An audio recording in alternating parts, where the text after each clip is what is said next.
Now I have had a few interesting jobs in this week, and one of which was a 1.6 2018 Astra K, so it's the newer 1.6 engine.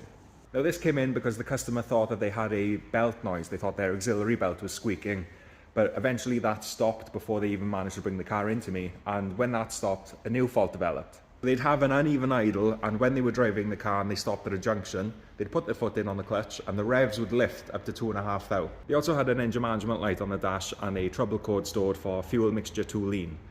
So any guesses before I tell you what it was? I think that's enough time for you to comment your guesses. But yeah, so on these there are two PCV valves. One is external to the engine, which is like the inline one, similar to what you'd see on the older engines. And the second one is internal to the rocker cover.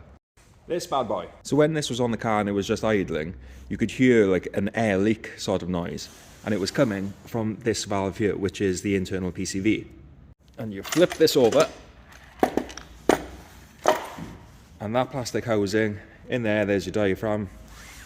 And yeah, that fails internally, causes all sorts of pressure problems, and eventually the fault will just develop to the point where the revs are a little bit uneven. And yes, it's not sold separately from the rocker cover, you have to get it complete. Yes, it's the dealer part, and yes, it is very, very expensive. I think like 400 odd quid off the top of my head, but don't quote me. But what's handy with this is that there's actually a TSB listed on Autodata for it, so if you did go into like your technical bulletins or known fixes on there, you should see that come up when you type in your trouble code. Sometimes it's easy to forget to do stuff like check Autodata for known fixes. So yeah, hope this helped.